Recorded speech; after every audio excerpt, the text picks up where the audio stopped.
శ్రీ గురుభ్యో నమ. శ్రీకృష్ణ పరబ్రహ్మణే నమ. శ్రీమద్ భాగవత్ మహాపురాణమునందలి దశమస్కంధంలోని ఉత్తరార్థమునందు 16వ అధ్యాయము ప్రారంభము. ఈ అధ్యాయంలో బలరాముడు బంధుమిత్రులను దర్శించుటకై రేపల్లకు వెళ్ళట మొదలగు విశేష విషయములను తెలుసుకుందాము. శ్రీశుకుడు పరీక్షణ్ మహారాజుకు చెప్పెను. బలరాముడు బ్రజభూమి అందలి నందుడు మొదలకు స్వజనులను బంధుమిత్రులను చూడవలైనను ఉత్కంఠతో నుండెను. వెంటనే ఆ మహాత్ముడు రథమునందు ఆసీనుడై ద్వారక నుండి నందగోకులమునకు చేరెను. బ్రజభూమి అందలి గోపికలను గోపాలులను బలరాముని దర్శనమునకై చిరకాలము నుండి తహతహపడుచుండిరి. వారు అందరూ ఆయనను చూడగానే ఆత్మీయతతో అక్కున చేర్చుకొని పరమానంద భరితులైరి. పిమ్మట బలభద్రుడు తన తల్లిదండ్రులైన యశోదానందులకు పాదాభివందనము ఆచరించెను. వారును తమ కుమారుని ఆశీర్వదించుచు అభినందించి ఇట్లనరి: బలరామ, నీవు జగదీశ్వరుడవు. నీ తమ్ముడైన శ్రీకృష్ణునితో కూడి మమ్ము చిరకాలము రక్షించుచుండుము. నీవును శ్రీకృష్ణుడును అవతార పురుషులు. మీరు ఇరువురును చిరకాలము వర్ధిల్లుచు మమ్ము ఆదుకుంచుండు. ఇట్లు పలికిన పిమ్మట ఆ ఇరువురును తమ తనయుని ఒడిలో చేర్చుకుని హృదయంనకు హత్తుకొనిది. బలరాముడు మాతాపితరుల ఆనందాశ్రువులతో తడిసిపోయాను. అనంతరము బలరాముడు లోకమర్యాద ప్రకారము గోపాల వృద్ధులకు నమస్కరించెను. చిన్న వయస్సుల వారు ఎల్లరూ ఆ స్వామికి వరుసగా తమ ఆత్మీయతను ప్రకటించుచు ప్రణమిల్లిరి. అంతటా రౌహిణేయుడు గోపాలులను సమీపించి వారిని నవ్వులలో ముంచెత్తుతూ బాహువుల మధ్య బంధించుచు ఆనందింపజేశాను. అటు పిమ్మట ఆయన కొంత తడవు విశ్రమించిన మీదట సుఖముగా కూర్చుని ఉన్న ఆ బలరాముని చెంతకు గోపాలురు చేరి కుశల సమాచారమును తెలుసుకునిరి. ఈ గోపాలురు ఎల్లరూ కమలనయనుడైన శ్రీకృష్ణునిపై గల ప్రేమానురాగములతో తమ యొక్క ఐహికాముష్మిక వాంఛలను కూడా త్యజించిరి. బలరాముడు వారి క్షేమ సమాచారములను గూర్చి ప్రస్తావింపగా వారు ఆర్ద్రహృదయులై గద్గద స్వరముతో ఆ మహాత్ముని ఇట్లు ప్రశ్నించిరి: బలరామ, వసుదేవుడు మొదలగు మన బంధువులందరూ కుశలమే కదా? అది సరే, ఇప్పుడు మీరందరూ వివాహితులై సంతానము కలిగి ఉన్నారు. మీరు ఎల్లరూ ఎప్పుడైనా మమ్ములను జ్ఞాపకం చేసుకుంటుందరా? భార్యాపుత్రుల మమకారములలో మునిగి మీరు మమ్మల్ని పూర్తిగా మర్చిపోవట్లేదు కదా? పాపాత్ముడైన కంసుడు మన అందరి అదృష్టము వలన హతుడైనాడు. మన బంధుమిత్రులందరూ అతని మృతితో వివిధములకు కష్టముల నుండి బయటపడిరి. మన శత్రువులలో మీరు కొందరిని హతమార్చితిరి, మరికొందరిని జయించితిరి. ప్రస్తుతము మీరు జలదుర్గ కారణముగా శత్రువులకు చెరరాందైన ద్వారకలో నివసించున్నారు. ఇది మాకు ఎంతయో ఆనందదాయకము. మహారాజా, గోపికలందరూ బలరాముని ఎంతగా దర్శించినను తనివి తీరక ఆ స్వామిని పదే పదే చూచుచుండిరి. వారు నర్మగర్భితంగా నవ్వుచు, బలరామ, పురస్త్రీలకు ప్రేమాస్పదుడైన శ్రీకృష్ణుడు హాయిగా ఉన్నాడా? గ్రామీణులమైన మమ్ము మర్చిపోలేదు కదా అని అడిగిరి.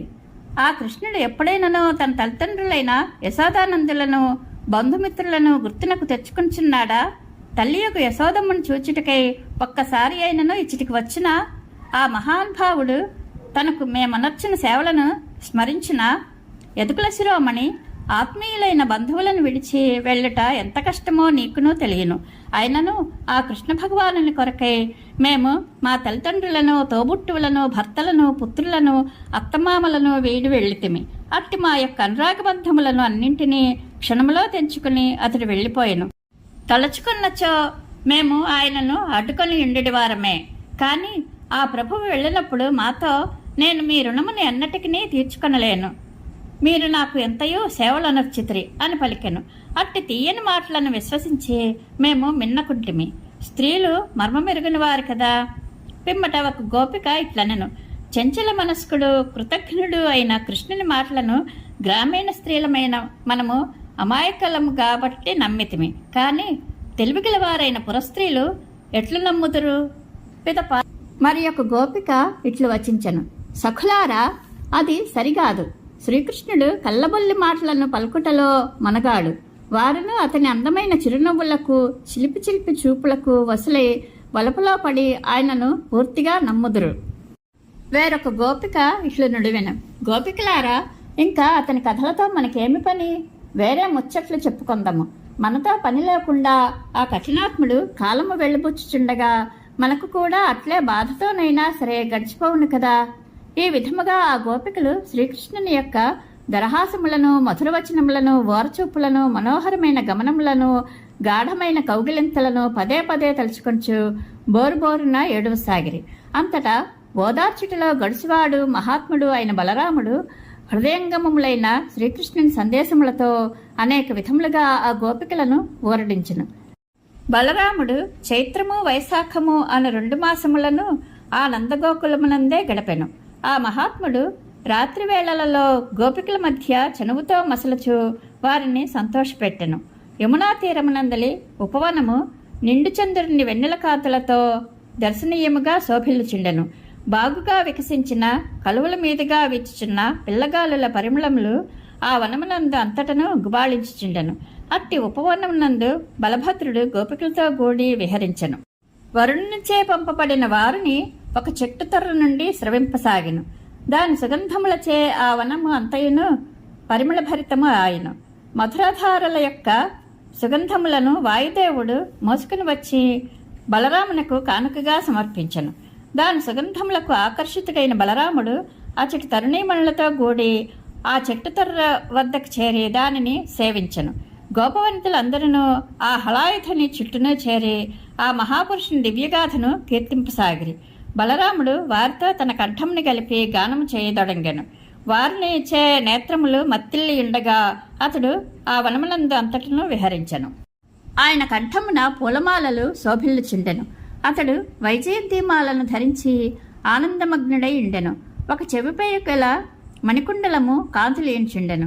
ముఖారవిందమున చిరునవ్వులు వెల్లివిరీచుండెను. శరీరముపై గల స్వేదబిందువులు మంచుకణములను తలపింపచేయుచుండెను. సర్వసమర్థుడైన ఆ బలరాముడు జలక్రీడార్థము యమునను తన వద్దకు రమ్మని పిలిచెను. ఇతడు మత్తిల్లి ఉన్నాడు అని భావించి యమునా నది అతని వద్దకు చేరలేదు. తన ఆజ్ఞను ఉల్లంఘించినందులకు అతడు మిగిలా కుపితుడై తన హలాగ్రము చేత ఆ నదిని తన వైపునకు లాగి ఇట్లు నుడివెను. పాపాత్మురాలా యమునా, నా వద్దకు రమ్మని పిలిచినను నీవు నా ఆజ్ఞను తృణీకరించి రావైతివి. ఇప్పుడు నా బలమును చూడుము. నిన్ను నా హలాగ్రముతో 100 ముక్కలుగా వించి నీ స్వేచ్ఛా ప్రవర్తనకు తగిన ఫలితమును ఇప్పుడే నీకు రుచి చూపెదను. పరీక్షణ్ మహారాజా, బలరాముడు ఈ విధముగా మందలింపగా యమునా నది మిగిలా భయముతో చలించిపోయెను. అట్లు చేయుటకును అతడు సమర్థుడేయని శంకించి ఆ యమున ఆయన పాదములపై వ్రాలి ఇట్లు విన్నవించుకొనెను. జగన్నాథ మహాబాహు బలరామ, నీ పరాక్రమములు ఎరుంగక ఈ అపరాధమనర్చితిని. నీ అంశయైన ఆదిశేషుడే ఈ భూభారమును వహించుచున్నాడు. మహాత్మా, నీవు భక్తవత్సలుడవు. విశ్వాత్మ, నీ వాస్తవ మహత్వమును తెలియజాలక అపరాధమును చేసితిని. నిన్ను శరణుజొచ్చుచున్నాను. నన్ను క్షమించి నా సహజ స్థితిని నాకు అనుగ్రహింపము. యమునా నది ఇట్లు మొరపెట్టుకొనిన పిమ్మట బలరాముడు ఆమెను క్షమించెను. పిదప ఆ ప్రభువు ఆడు ఏనుగులతో మదపుటేనుగు వలె తన తరుణీమణులతో ఆ నదిలో జలక్రీడలు సల్పెను.